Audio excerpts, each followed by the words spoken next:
Meus amados, que alegria enorme é ter a oportunidade de dar encaminhamento à nossa série sobre os milagres de Jesus. E hoje falaremos sobre a cura que se dá ali junto ao tanque de Betesda.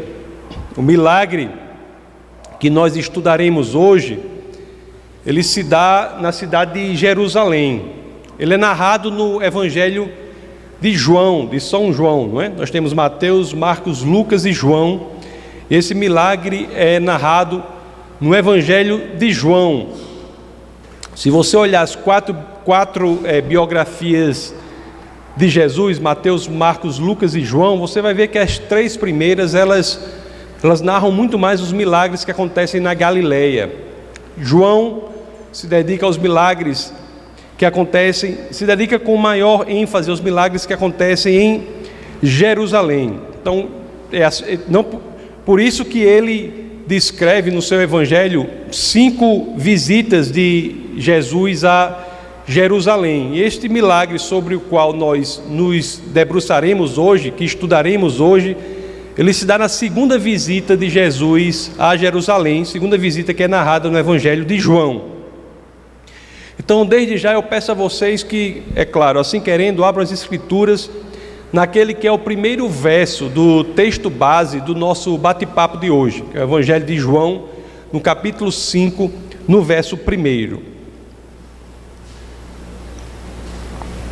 Assim dizem as escrituras: algum tempo depois, Jesus subiu a Jerusalém para uma festa dos judeus. Subiu a Jerusalém, porque Jerusalém fica numa altitude maior de onde ele estava, em Cafarnaum. Ele sobe para ir a Jerusalém. E é interessante aqui, quando lemos isso aí, que João fala assim, né? Para uma festa dos judeus, explicando que era uma festa dos judeus. Só essa forma de ele escrever isso aí, ele já nos ensina que ele está ensinando para leitores que são judeus, mas também não judeus. Está escrevendo também para os gentios, que ele fala, olha, ele foi ali para uma festa dos judeus. Quem é judeu sabe. Provavelmente os evangelhos não descrevem, não dizem que festa era, mas muito provavelmente é a Páscoa. E para aqueles que não são judeus, João diz, ele foi para uma festa dos judeus. Então só isso aí é muito importante, porque nós vemos que ele escreve também para os gentios. Vamos ver agora o lugar exato em que esse milagre ocorre. Então vamos ver o verso 2 do capítulo 5 do Evangelho de São João. Há em Jerusalém, perto da porta das ovelhas, um tanque que em aramaico e também em hebraico, né, é chamado Betesda, tendo 5 entradas em volta.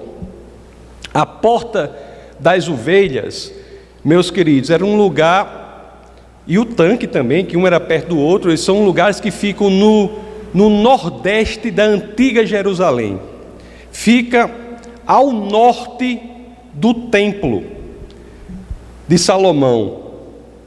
E por que esse nome? Porta das ovelhas. Era ali, meus queridos, que havia um comércio de ovelhas. E por que esse comércio de ovelhas se dava ali perto do templo? Porque eram ovelhas que eram vendidas para serem sacrificadas no templo. Era uma feira livre de ovelhas, que eram vendidas para serem sacrificadas no templo. Agora, o interessante é que essas ovelhas, para serem sacrificadas, elas tinham de ser lavadas. E onde é que elas eram lavadas? Exatamente no tanque chamado Betesda. Esse tanque, ele é algo que existe, a arqueologia descobriu. Se você for a Jerusalém, você vai ver lá. A arqueologia descobriu esse tanque, existe. Se você for a Jerusalém, você pode visitar este lugar. É um lugar que a arqueologia descobriu. Na realidade, são 2 tanques juntos, um próximo ao outro, e eles, os dois como um todo, são chamados chamado tanque de Betesda. Acontece que esse tanque tem outra função, segundo a crença das pessoas, que não era apenas a de lavar as ovelhas para o sacrifício. As pessoas tinham a crença de que aquelas águas tinham poder de cura. Elas criam que quando as águas se moviam, elas corriam e o primeiro a chegar ali era curado. Por essa razão que os doentes iam para lá. Você imagina a situação, uma feira livre de ovelha. Só isso aí já dá para imaginar um lugar bem caótico. E como se não bastasse isso, um lugar para onde os doentes todos iam. Vamos ver o que diz os versos 3 e 4.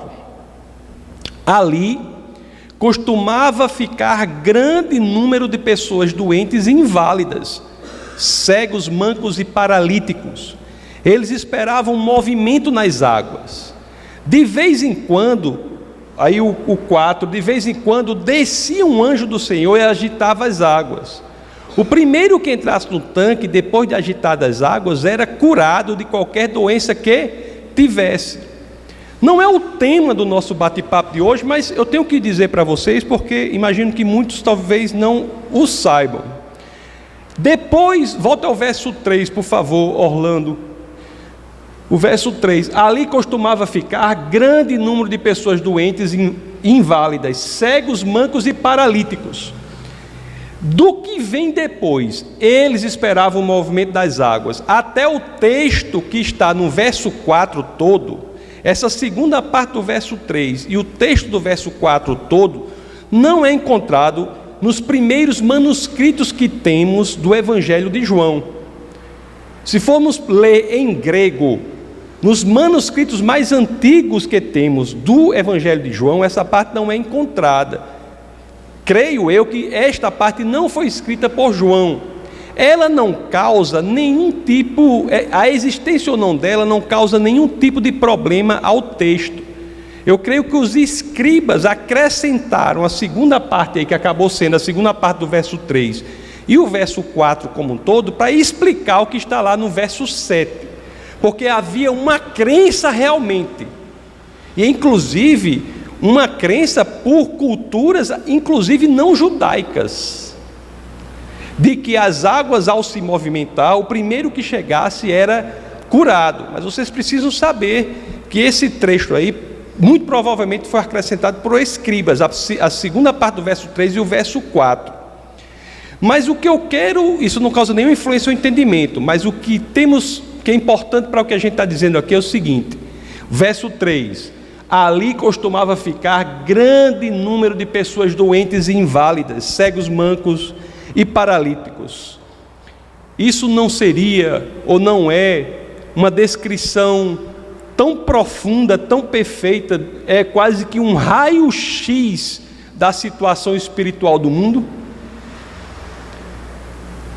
Posso dificilmente pensar numa forma mais adequada de escrever ou de descrever o elemento espiritual do mundo do que dizer isso, né?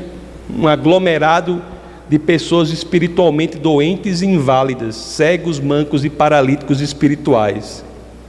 Multidão de cegos, mancos e paralíticos espirituais.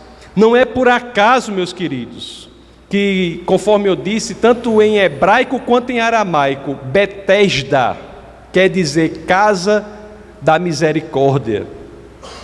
Casa da misericórdia. E era mesmo de misericórdia que essas pessoas precisam, e é de misericórdia que o mundo doente espiritualmente precisa. As pessoas buscavam isso naquele lugar. E você imagina aquela situação, Betesda parecia um hospital, mas só que um hospital sem médicos e sem enfermeiros. Mas parecia um agrupamento desesperador de doentes querendo jogar um jogo supersticioso perverso. Imagine aí, e tente imaginar essa situação: cegos, mancos e paralíticos esperando um mover da água para que a competição do horror começasse. Miseráveis empurrando uns aos outros para chegar àquela água lá do tanque, e só o primeiro seria curado. Esse lugar precisava desesperadamente de um médico. E não é de estranhar, né, meus queridos, que o médico dos médicos escolheria passar por ali. Como nos lembra Lucas, no capítulo 19, no verso 10, diz assim: pois o Filho do Homem veio buscar e salvar o que estava perdido. Jesus veio salvar o que estava perdido. E realmente, meus queridos e amados irmãos, Jesus se inclina para os que precisam de cura. E não cura apenas do corpo, né? Essa é a mais simples para o Senhor. A cura mais simples que podemos alcançar é essa, importante, porém a mais simples, mas cura da alma, cura do espírito, que é a salvação e a conquista da vida eterna. João 5:5, voltando para o nosso texto base, ele fala de um desses doentes que estavam ali naquela situação terrível. E as Escrituras dizem assim: um dos que estavam ali era paralítico, fazia 38 anos. Era paralítico, fazia 38 anos, 38 anos de paralisia. E certamente, não é? 38 anos de paralisia e certamente décadas ali ao lado do tanque, esperando que o super poder das águas ou sobrenatural ocorresse. Ninguém o ajudava a chegar até a água, nem mesmo ele conseguia se ajudar. É curioso que em direção a este homem, 38 anos paralítico, não conseguia a ajuda de ninguém, nem ele mesmo podia se ajudar, que Jesus fixa os seus olhos.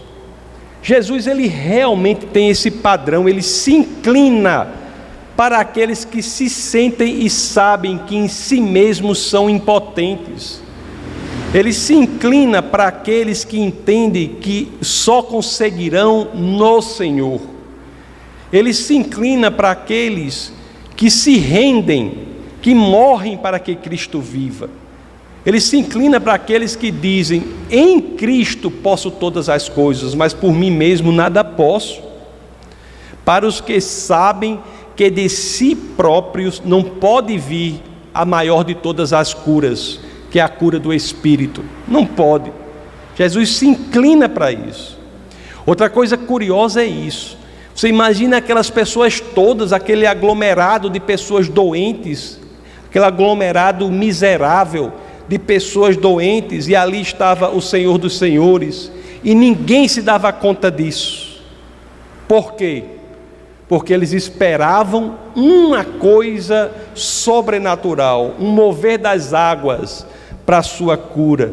Esperavam um sinal, uma maravilha, para que pudessem ser curados.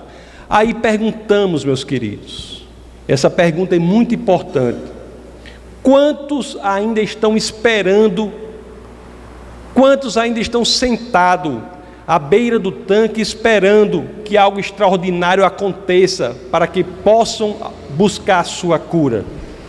Quantos?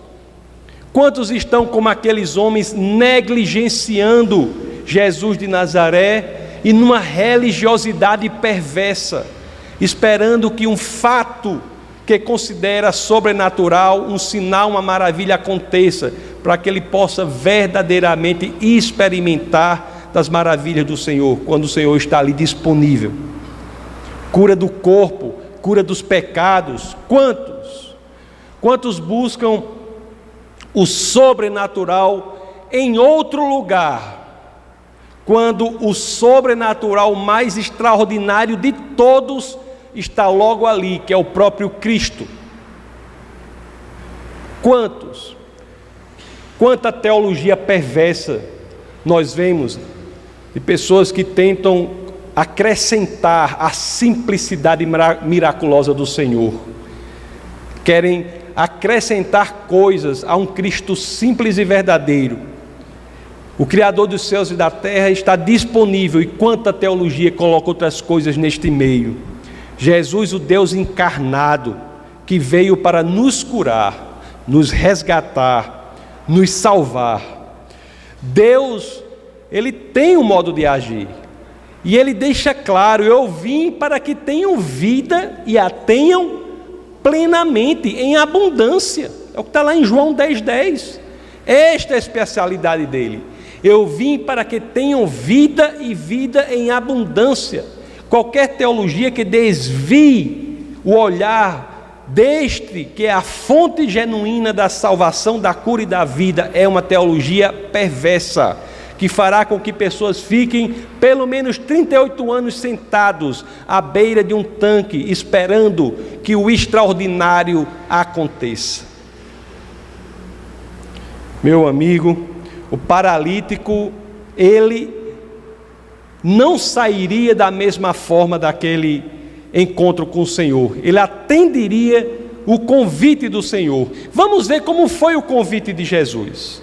Lá em João 5,6, as Escrituras dizem assim: quando o viu deitado e soube que ele vivia naquele estado durante tanto tempo, Jesus lhe perguntou: você quer ser curado?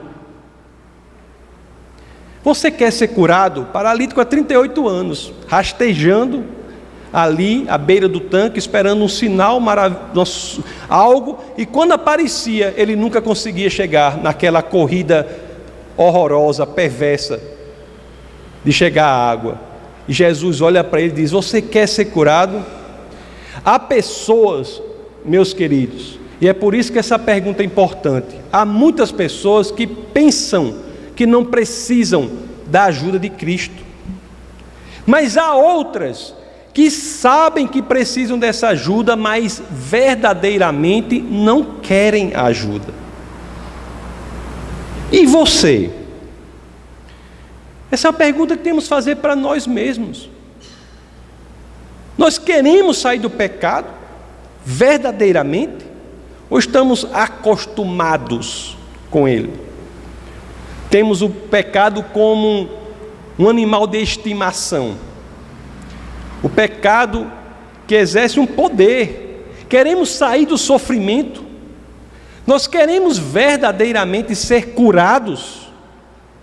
Esse é o convite de Jesus para o paralítico. Você quer ser curado? É o convite de Jesus para o paralítico, mas também é o convite dele para mim, e é o convite dele para você. Será que queremos verdadeiramente? Porque há pessoas que sofrem por anos, se não décadas, têm vidas miseráveis, mas não querem ser curados.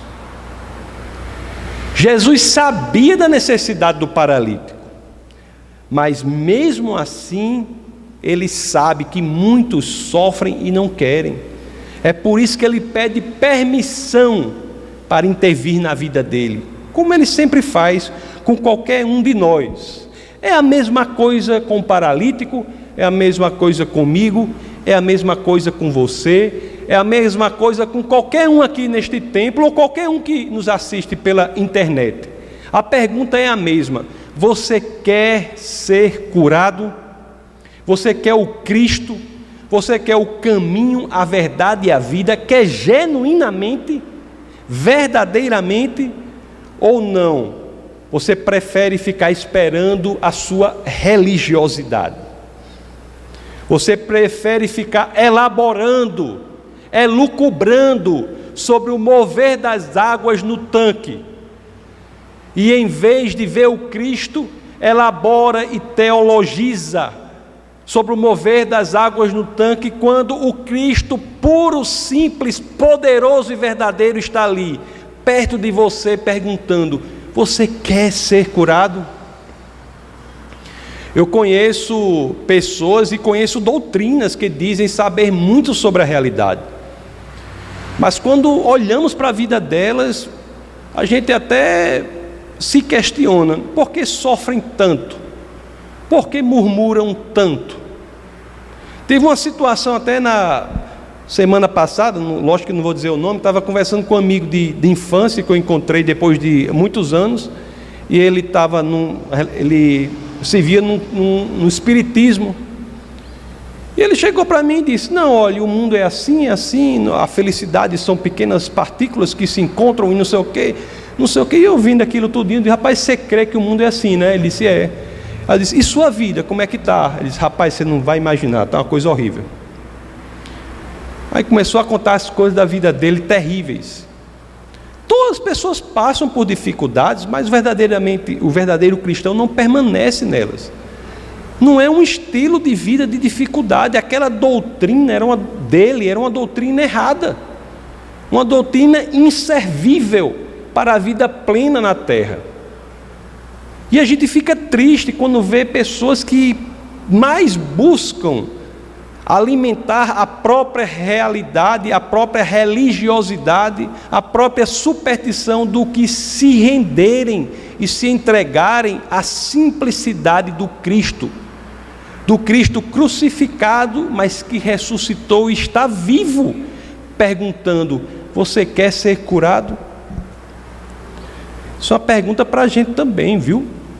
Tem que ter muito cuidado para ver se a gente não está caindo na religiosidade. Muito cuidado.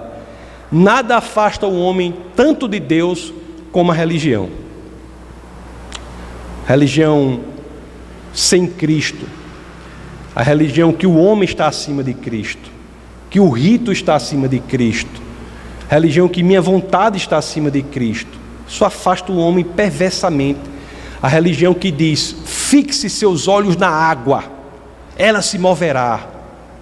E não diz: fixe os seus olhos naquele que está ao seu lado, perguntando: você quer ser curado? Será, meus queridos, e eu me questiono sempre, né? Será que ainda estamos esperando o mover das águas? Será que vamos cair nessa de esperar o mover das águas quando é o Cristo que está ao nosso lado? Será que, coisa terrível, lá em Gálatas, no capítulo 1, nos versos 6 e 7, o apóstolo Paulo diz uma coisa que é tão atual. Diz assim: admiro-me de que vocês estejam abandonando tão rapidamente aqueles que o chamou pela graça de Cristo. Abandonando para quê? Para seguirem outro evangelho que, na realidade, não é o evangelho. O que ocorre é que algumas pessoas os estão perturbando, querendo perverter o evangelho de Cristo. Cuidado, meus queridos, cuidado com o que ouvem, cuidado com as propostas alternativas ao Cristo simples, poderoso e verdadeiro. Não há evangelho de Cristo que não leve a Cristo.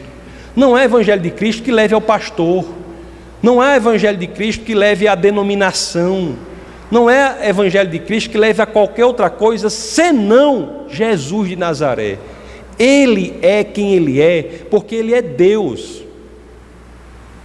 O pastor não é quem salva vocês, a igreja não salva vocês. Quem salva vocês é Jesus de Nazaré. E há doutrinas perversas que têm a aparência de serem boas, mas afastam o homem da salvação. Por quê? Porque pregam outra coisa, que parece com Cristo, mas não é Cristo. Ser curado por Cristo é ser transformado por completo. Na segunda carta aos Coríntios, no capítulo 5, no verso 17, as Escrituras dizem assim: portanto, se alguém está em Cristo, é nova criação. As coisas antigas já passaram, eis que surgiram coisas novas. Querer ser curado, responder positivamente essa questão de Jesus para nós, né? Você quer ser curado? Querer ser curado é, em última instância, dizer sim ao milagre, não apenas da cura do corpo, mas ao milagre da cura do espírito, à salvação, à vida eterna, a um novo estilo de vida, em que nós mais não vivemos, mas Cristo vive em nós. É Cristo, unicamente Ele, apenas Ele, que pode nos fornecer a verdadeira cura de que precisamos, meus queridos. Você pensando bem, a vida sem Cristo é uma coisa horrível. Nós que sabemos a verdade, temos que dizer isso, deixar claro as coisas, deixar claras as coisas. Porque às vezes isso não é dito com todas as letras. Nietzsche, aquele filósofo que vocês já ouviram falar, tem um livro chamado A Origem da Tragédia. E lá ele fala de um personagem da mitologia grega, chamado Sileno. Tanto que na história intelectual humana tem uma coisa que diz assim, a sabedoria de Sileno. Qual é a sabedoria de Sileno? Porque a história é que Sileno estava correndo, o rei Midas estava querendo segurar Sileno, e quando segura Sileno, faz uma pergunta para Sileno e diz assim: Sileno, qual é a melhor coisa que pode ter acontecido ao homem? Qual é a melhor coisa que pode acontecer ao ser humano? A resposta de Sileno é uma resposta correta para um mundo sem Deus. E é a resposta correta para quem vive hoje e não quer ter Cristo em sua vida. Ele diz assim, o melhor de tudo, o melhor que pode ter acontecido a uma pessoa é inteiramente intangível. Sabe por quê? Porque o melhor que pode ter acontecido à pessoa, diz ele, é não ter nascido. Nunca ter nascido. Está correto. Essa mensagem tem que ser dita, não é? Quem vive esta vida no tanque de Betesda, sem atender ao convite de Jesus de Nazaré, descobrirá um dia que melhor seria que nunca tivesse nascido. É a realidade. É a realidade. Aqui, meus queridos, nessa situação, para todos nós que estamos aqui, para aqueles que nos assistem, está a oportunidade. Cristo pergunta para você: você quer ser curado? Vamos ver como é que responde o paralítico. Vamos abrir no verso 7 agora, do capítulo 5 do Evangelho de São João. As Escrituras dizem assim: disse o paralítico: Senhor, não tenho ninguém que me ajude a entrar no tanque quando a água é agitada. É por isso que aqueles versos 3, a segunda parte do 3 e do 4, os escribas colocaram lá, para explicar essa crença de que quando a água era agitada, as pessoas eram curadas. Então, Senhor, não tenho ninguém que me ajude. Esse verso 7 está em todos os manuscritos. Senhor, não tenho ninguém que me ajude a entrar no tanque quando a água é agitada. Enquanto estou tentando entrar, outro chega antes de mim. Jesus pergunta: você quer ser curado? O paralítico diz isso. O que o paralítico está dizendo? Preciso de ajuda. Preciso de ajuda. É verdade que aquela fé dele é tão pequena que a ajuda que ele pede a Jesus é para ser levado à água antes de todos. Preciso de ajuda. Olhe só que curioso. Jesus diz: você quer ser curado? Ele diz, conforme diz as Escrituras, ele diz: você quer ser curado? Ele diz: Senhor, não tenho ninguém que me ajude a entrar no tanque quando a água é agitada. Quando estou tentando entrar, outro chega antes de mim. Ele está dizendo: preciso de ajuda. Quando a água for agitada, me ajude, faça com que eu chegue antes de todos lá. O mais curioso aqui, o mais interessante aqui é isso. A fé do paralítico em Jesus era apenas a de que ele eventualmente poderia lhe ajudar, mesmo que a ajuda que ele quisesse fosse a ajuda de ser levado até o tanque. Isso era o que o paralítico queria. Por isso, Jesus foi a ele. Jesus foi a ele não é porque ele sabia exatamente o poder de Jesus. Jesus foi a ele porque ele era um entre tantos que não precisava ser convencido de que precisava de ajuda. Ele queria ajuda. Ele sabia que por si só não poderia alcançar o que ele queria. Ele sabia que precisava de Jesus. O verso 8 traz a resposta de Jesus, porque Jesus ajudaria o paralítico, mas de outra forma, não da forma que o paralítico esperava. Olha o que o verso 8 diz: então Jesus lhe disse: levante-se, pegue a sua maca e ande. Pegue a sua maca e ande. Quantos aqui sabem, meus queridos, que Deus, que Jesus, Ele nos dá muito mais do que pensamos ou esperamos quando estamos em obediência à sua palavra? Quantos? Que Jesus maravilhoso, não é?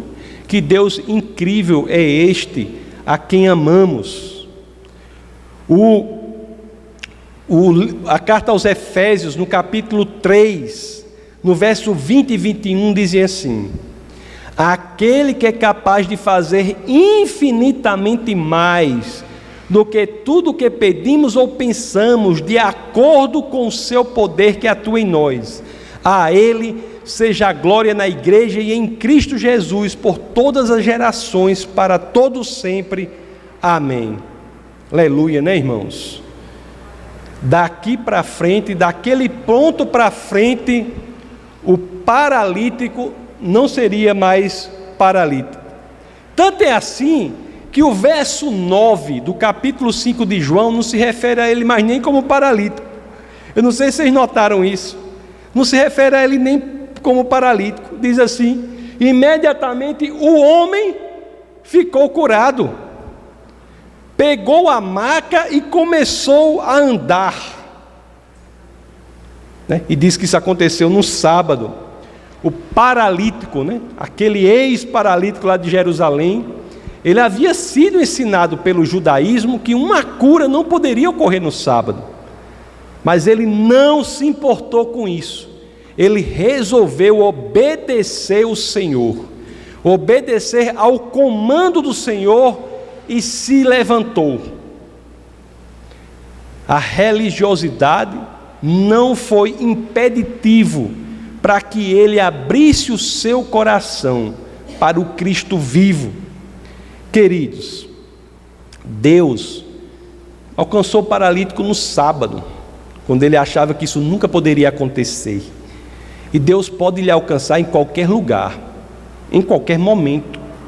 Não há lugar em que o Senhor não possa lhe alcançar. Mesmo nos lugares mais obscuros do labirinto da sua mente, o Senhor pode chegar ali e resolver o problema. Conheço uma pessoa que estava no centro espírita, e curiosamente é uma segunda pessoa, geralmente eu não falo, mas aprova o Senhor que eu falasse.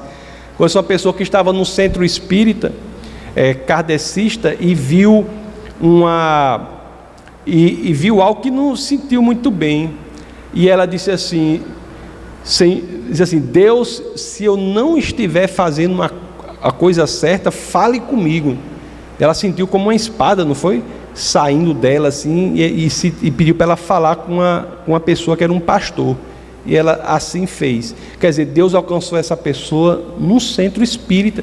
Pode alcançar você no seu quarto, pode alcançar você na sua tristeza, pode alcançar você em qualquer lugar. Não há lugar em que Deus não possa nos alcançar. E olhe que alcança, e o Senhor age poderosamente, né? O homem não só se levantou após 38 anos de paralisia, mas Deus botou logo para torar. Diz assim, né? Pegue sua maca e comece a andar. 38 anos, homem paralítico. Jesus é para ter dito: se levante, né? Devagarzinho. Não. 38 anos paralítico. O poder do Senhor é tão incrível que Ele diz assim: você não vai precisar nem de fisioterapia, nada. Nada. Se levante e pegue a sua maca e ande. Olhe só, por que a gente limita Cristo? Por quê? Porque nós limitamos o Senhor. Jesus pode fazer isso, mas isso aí Ele não pode não. Quem disse? Quem disse? Cura com demonstração de poder. Poder de Deus, do Deus que se fez carne, Queridos, olhe que momento único na história da humanidade, porque naquele ponto da história se constatava o que já havia sido previsto pelos profetas do Antigo Testamento. A ideia simples e profunda de que Deus habitaria entre nós. Jesus é Deus que habita entre nós. E Ele veio para quê? Para nos curar por completo. Nos salvar para que vivamos a eternidade ao lado do Pai. Esta é a mensagem da esperança. Esta é a mensagem da esperança. Você ainda consegue, depois da exposição a essas escrituras, será que ainda conseguimos focar no nosso problema e não no Cristo? Será que ainda teremos esse hábito terrível de supervalorização da dificuldade e não daquele que resolve o problema, que é o Senhor? Se você não encontra ânimo no seu coração diante das dificuldades porque eventualmente esteja passando, veja aqui o que 8 séculos antes da cura do paralítico, o profeta Isaías já havia escrito. Vamos ver lá em Isaías 35, vamos ver do verso 4 ao 7, 8 séculos antes da cura do paralítico, o profeta Isaías escreveu: digam aos desanimados de coração, sejam fortes, não temam, seu Deus virá com vingança, com divina retribuição, virá para salvá-los. Então se abrirão os olhos dos cegos, e se destaparão os ouvidos dos surdos. Então os coxos saltarão como o cervo, e a língua do mundo cantará de alegria. Águas irromperão no ermo, e riachos no deserto. A areia abrasadora se tornará um lago, a terra seca, fontes borbulhantes. Nos antros onde outrora havia chacais, crescerão a relva, o junco e o papiro. Glória a Deus por isso. Você crê nisso? Verdadeiramente? Você quer ser curado verdadeiramente? E quanto a hoje, meus queridos, aqui nesse nosso singelo lugar, será que Betesda se repetirá? Será que ainda haverá pessoas aqui que esperarão ou escolherão esperar no tanque? Será? Depois da palavra do Senhor, será que ainda haverá quem, diante disso tudo que nós vemos nas Escrituras, ainda escolheremos esperar no tanque, fixar os nossos olhos nas nossas superstições e religiosidades, mesmo que tenham boas aparências, quando é o Cristo que diz: você quer ser curado? Será? Eu falo aqui como inspirado pelo apóstolo Paulo na sua segunda carta aos Coríntios, no capítulo 6, no verso 1 e 2. Olha o que Paulo diz: como cooperadores de Deus, insistimos com vocês para não receberem em vão a graça de Deus. Pessoas das igrejas estão recebendo em vão a graça de Deus. Olha só o que Paulo já diz: pelo amor de Deus, ou como se diz, misericórdia, irmão. Olhe, presta atenção.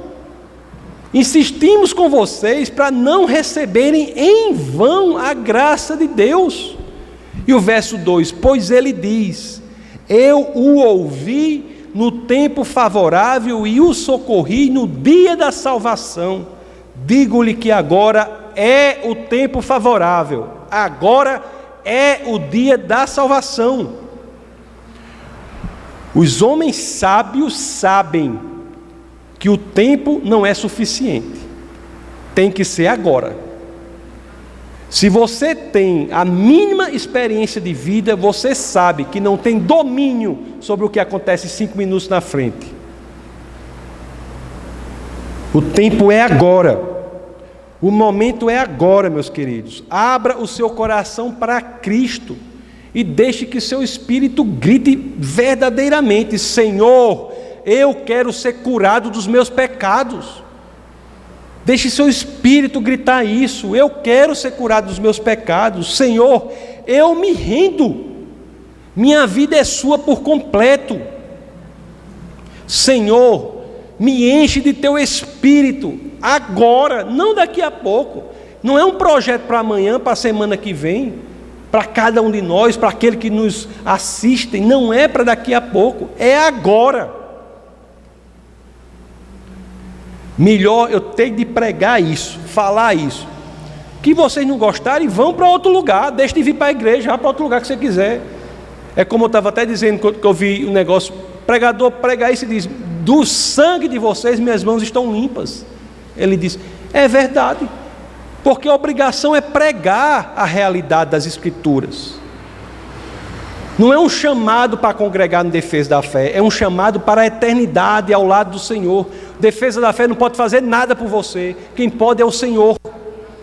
É um chamado para a rendição ao Senhor. Cristo conhecia o paralítico da história. As Escrituras dizem que ele conhecia a situação do paralítico, assim como ele me conhece e conhece você.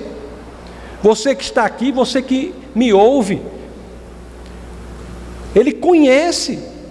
Cristo conhece os nossos erros, Cristo conhece os nossos medos, Cristo conhece a pequenez da nossa fé. Ele conhece.